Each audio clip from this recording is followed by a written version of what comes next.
Okay, integration. We can also do integration using the operational amplifiers.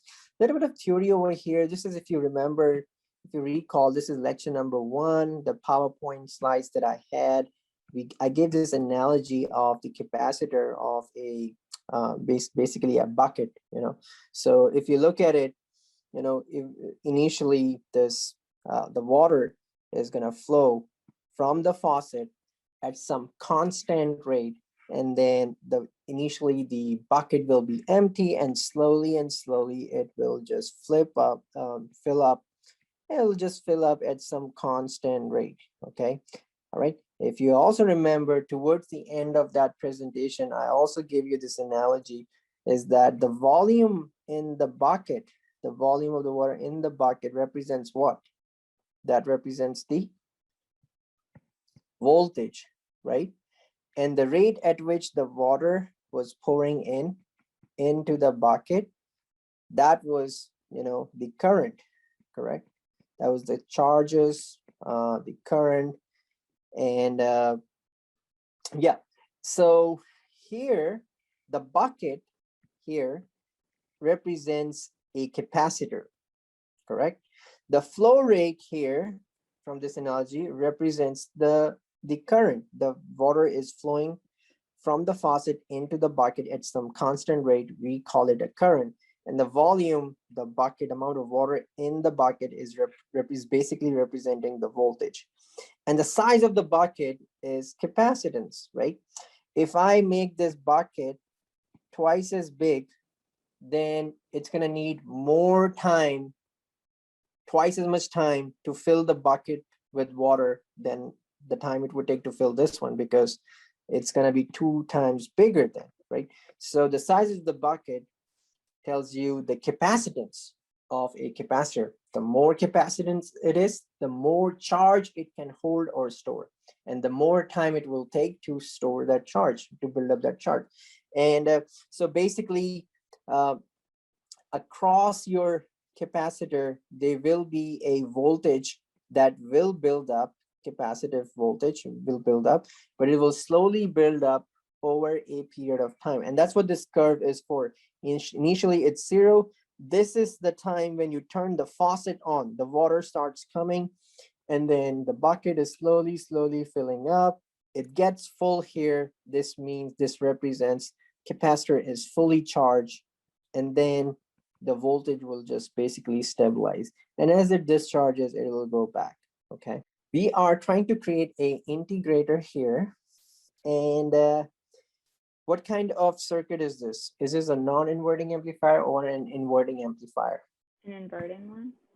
It is the inverting amplifier, that is correct. Because if you look at it, you got negative terminal of the OPAMP connected to a source, and also you have a feedback coming in to the negative terminal. So it's a inverting amplifier. What's the difference between the inverting amplifier that we did earlier and this one? There's a capacitor in this one. The feedback resistor is replaced by a capacitor here, by a capacitor. That's the difference. Okay. All right. And I want you to remember one thing over here, folks, which I just mentioned earlier. Let me just write it over here. If we force a constant current, which is labeled as ICF. If you look at the capacitor in the circuit, I have labeled it as ICF. If there's a constant current that's flowing into this capacitor, constant current, and sometimes we use a term force as well for that, so don't get confused, it's the same thing. Current, which is ICF, through the capacitor, then a voltage will be produced across it that basically increases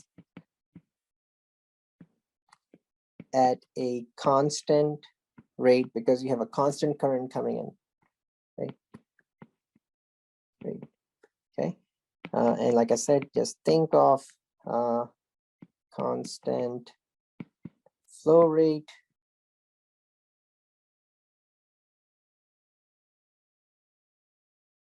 So the capacitor here, the equation that we have for capacitor, this is a very important equation, and you will, whether you take microelectronics 1 or 2 with Professor Bidar, or you take signal systems and sensors 2019, you will come across this equation as well over there. So the capacitor is charged at a rate of change in output voltage over a period of time, which is equals to ICF over CF. This is a very simple equation right here. I can rearrange this equation because we are interested in ICF, equals to CF times dV naught over dt. Again, this is basically change in voltage over a period of time. And that's what the integration is, right? Correct? Change in something over a period of time. Let's say this is my equation A. Now that we have defined ICF here, let's perform the nodal analysis, just like we have been doing earlier. Okay, again, I am looking at this node. Can you guys tell me what the KCL equation will be? This node right here, and I'm gonna say this is node A. Say this is IS. What would that be? IS plus ICF minus IN equals 0. Can you say it again? IS plus ICF Okay. minus IN equals 0. Correct. That is correct. Okay. While I am looking at this circuit, can I also say VP or V plus equals to 0 volts? That is correct. Yes. Okay. Which also means VP equals to VN. So they both will be 0 volts here. Correct. Right. Okay. All right. So Wasim told me that this is going to be IS plus ICF minus IN equals to 0. Because I know this is going to be 0, so I can also write this equation as IS plus ICF equals to 0. What is IS in terms of V over R? VS over R1 or VS VS, over yeah, R1. go. Yeah, VS minus VN, and then I'll put VN 0 later. Okay, so RI plus ICF. What is ICF? ICF is right here, right? This right here. So maybe I can just take it to the right-hand side of the equation. So I'll carry a negative sign, and this will be CF times change in voltage over a period of time, right? And again, here I know that because VP is 0, this term is going to be 0 also.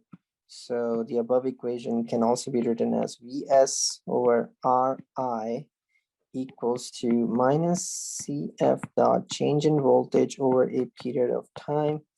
And I can also rearrange this equation such that change in voltage over a period of time is equals to minus 1 over RI dot CF dot VS, correct? And now here, if I take taking integral on both sides, let me rewrite the equation here, change in voltage over period of time equals to minus 1 RI dot CF dot VS integral here. So now this will be just after the integral, this will be just simply V naught, right? And then here this RI and CF is, we know these are the user defined values, like we choose as designer. So those are basically in terms of that, they're constant. So I will take that out, -1 over RI dot CF, and then integral of VS over DT, and then plus, always remember the C right here. Okay, all right. So this is, if we know VS, and this will be with respect to some time. So say this is time t, and this is 0. At any given time, knowing Vs and Vs, where these will be the fixed values, we can find out the output voltage. Okay, all you need to do is just plug in the values in this equation right here. Okay, so this is for the integrator.